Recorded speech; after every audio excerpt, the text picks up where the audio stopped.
नमस्कार मंडळी, मी ऋतुजा विनय रावराणे तुमचं स्वागत करते संध्या प्रकाश किचन मध्ये। टायटल मध्ये वाचल्याप्रमाणे आजची आपली रेसिपी आहे प्रॉन्सची, जी आपण हिरव्या मसाल्यामध्ये बनवलंय। एक प्रॉन्स म्हणजे थोडं साफ करण्याचा थोडं किचकटपणा सोडला तर प्रॉन्स कोणाला नाही आवडत, टेस्ट वाईज आणि बाकी सगळं। आणि प्रॉन्स आपण कढी आणि बाकी सगळ्यांमध्येच खातो, तसंच हे ग्रीन मसाल्यामध्ये बनवलंय, नक्की ट्राय करा। आणि आपण आपल्या चॅनलवरती सुरमईची कढी म्हणजे जे आपण तिकलं म्हणतो आपल्या मालवणी भाषेमध्ये, ते पण दाखवलंय। त्या कढीमध्ये पण तुम्ही प्रॉन्स वापरून एक वेगळी डिश ट्राय करू शकता, नक्की ट्राय करा। आम्हाला कमेंट करून सांगा तुम्हाला कसं वाटतंय। अजून काही फिशचे प्रकार व्हेज मध्ये काही गोडामध्ये आम्ही या चॅनलवरती ट्राय करायला पाहिजे तर आम्हाला कमेंट करून नक्की सांगा। चॅनलवरती नवीन असाल तर प्लीज सबस्क्राईब करा, लाईक करा, शेअर करा, कमेंट करा आणि आपल्या चॅनलवर बद्दल सगळ्यांना कळू दे। आणि नवीन रेसिपी ब्लॉग घेऊन परत भेटू। टिल देन हरिओम श्रीराम बंदे नाचवीत। तर आपल्या ग्रीन मसाल्यासाठी मी इथे साहित्य काढलंय। इथे छोट्या आहेत मिरच्या म्हणून मी 6 ते 7 मिरच्या घेतल्यात। आला आहे, लसणीच्या पाकळ्या माझ्याकडे मोठ्या आहेत म्हणून मी 2च घेतल्यात। इथे कढीपत्ता आहे आणि कोथिंबीर आहे। आता आपण ह्याला एक ग्राइंड करून घेऊया। मी त्याला मिक्सरमध्ये टाकते। मिरची, लसूण, आलं थोडं कट करून टाकूया।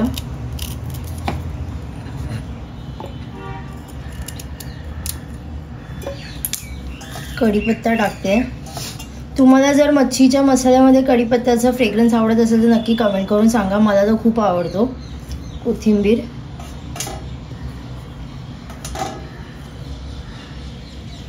आणि आपण थोडीशी वरून हळद टाकूया फक्त।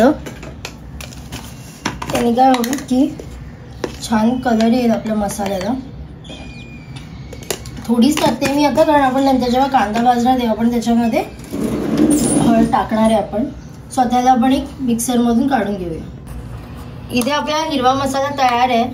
थोडा मी पातळ केलाय सध्या, आणि ह्याला छान आपण नंतर जेव्हा फोडणीला टाकणार त्या कांद्यामध्ये भाजून घेऊया। याच्यामध्ये मी अजिबात खोबऱ्याचा प्रयोग नाही करणार आहे। पूर्ण जी ग्रेव्ही असेल ती कांद्यापासून बनणार आहे। जर तुम्हाला आवडत असेल तर तुम्ही हा मसाला वाटताना थोडंसं याच्यामध्ये खोबरं पण टाकून वाटून एक छान अशी पेस्ट करून घेऊ शकता। इथे आपण एक आपला गरम मसाला बनवून घेतोय, ज्याच्यामध्ये मी धणे टाकले आहेत, जिरं टाकले, थोडीशी बडीशेप टाकते आणि त्याला छान आपण भाजून घेऊया। तुम्हाला हवं तर एखादी लवंग आपण टाकूया ह्याच्यामध्ये। लवंगने खूप छान सुगंध येईल आपल्या मसाल्याला। जर तुम्ही वेगळा गरम मसाला वापरत असाल तर हा मसाला बनवण्याची गरज नाही आहे। एक मिरी 2, याला छान भाजून घेऊया। आणि मेन म्हणजे मी ह्याची एकदम बारीक पूड नाही करणार आहे, थोडं असं म्हणतो ना जे दरदरा ठेवतो तसं ठेवणार आहे मी। आणि ह्याला काय जास्त भाजायचं नाही, फक्त एक सुगंध आला की बंद करून टाकूया आपण गॅस। इथे आपले जे साबूत मसाले होते ते मी काढून घेतलेत आणि आपण याला खलबत्त्यात वाटून, मी याला काही मिक्सरला लावून एकदम बारीक पेस्ट नाही करायची, थोडं दरदरीतच करायचंय। सो ह्याला आपण थोडंसं फक्त क्रश करून घेऊया।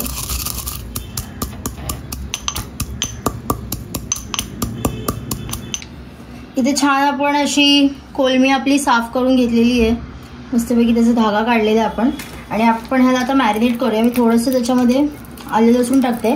आपण ऑलरेडी आले लसूण आपल्या हिरव्या वाटणामध्ये टाकलेलं आहे, सो इथे त्या अंदाजाने आपण टाकूया आले लसूण आणि थोडीशी हळद टाकूया। ह्याला चांगलं मिक्स करून एक 15 मिनिटं ते अर्धा तास किंवा जेवढं जास्त तुम्हाला ठेवता येईल तेवढं जास्त वेळ आपण त्याला मॅरिनेट करून ठेवून देऊया।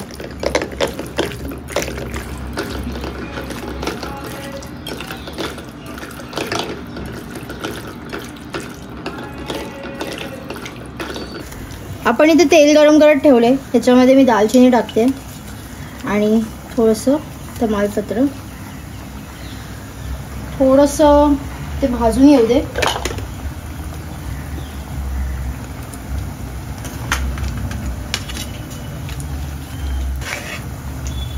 हे भाजले आपला कांदा टाकूया आपण। इथे 6 छोटे कांदे घेतले, तुम्ही एक 4 ते 5 मध्यम आकाराचे कांदे घेऊ शकता। कांद्याने मेन म्हणजे त्याची ग्रेव्ही खूप छान होईल आपली। आपण काय याच्यामध्ये खोबऱ्याचं काही वाटण करत नाहीये म्हणून, आणि एकदम बारीक चिरून घेतलाय कांदा। एक मीडियम गॅसवरती कांदा एकदम कमी होईल तोपर्यंत भाजून घेऊया, गोल्डन ब्राऊन करूया त्याला. इथे आपला कांदा बऱ्यापैकी भाजला गेला आहे आणि त्याला अजून थोडं भाजण्यासाठी थोडं मी त्याच्यामध्ये मीठ टाकते. आता थोडंच टाकते, आपण नंतर परत प्रॉन्स टाकल्यावरती त्याच्यामध्ये मीठ टाकणारच आहोत. आता मी फक्त कांद्यापुरतं मीठ टाकले, म्हणजे एकत्र कांदा नीट मिळून येईल आणि मीठ भाजला पण जाईल. कांदा इथे छान भाजला गेला आहे. आता मी याच्यामध्ये फक्त कलरपुरती थोडीशी हळद टाकते. आपण ऑलरेडी हिरव्या वाटणाला हळद लावली होती आणि सॉसला पण हळद लावून ठेवली आपण. आणि त्याच्याबरोबरच आपण हे जे हिरवं वाटण केलं आहे ते आपण ह्याच्यामध्ये ॲड करूया. हे सगळंच टाकलं आहे. आपण एक कच्चंच वाटण होतं, याला पण आपल्याला छान भाजून घ्यायचं आहे. सो कांद्याबरोबर तेही भाजलं जाईल. आणि इथे हे जे साबूत गरम मसाले मी घेतले होते मगाशी जे दाखवले, त्याला मी खलबत्त्यातूनच थोडंसं वाटून घेतलं. तुम्ही बघू शकता अजिबातच एकदम अशी पूड नाही आहे त्याची, थोडं जाडसरच आहे. ते पण मी आता याच्यामध्ये टाकते आणि ह्याला एक चांगलं 2-3 मिनटं आपण नीट भाजून घेऊया.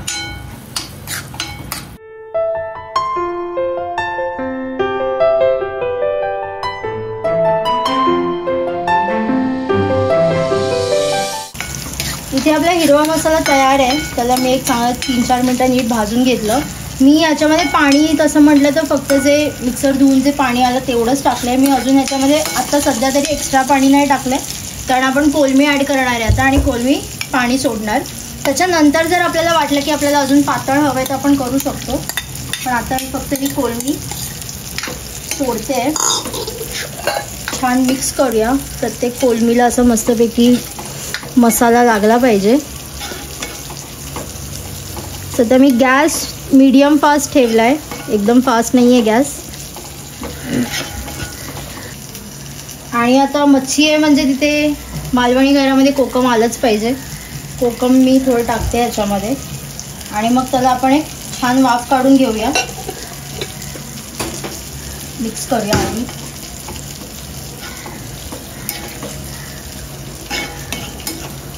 प्रत्येक कोलमीला असं छान न्याय मिळाल्यासारखा आपण त्याला प्रत्येक कोलमीला मसाला कोट करून घेतला आहे. आणि आता ह्याला आपण झाकून ठेवूया.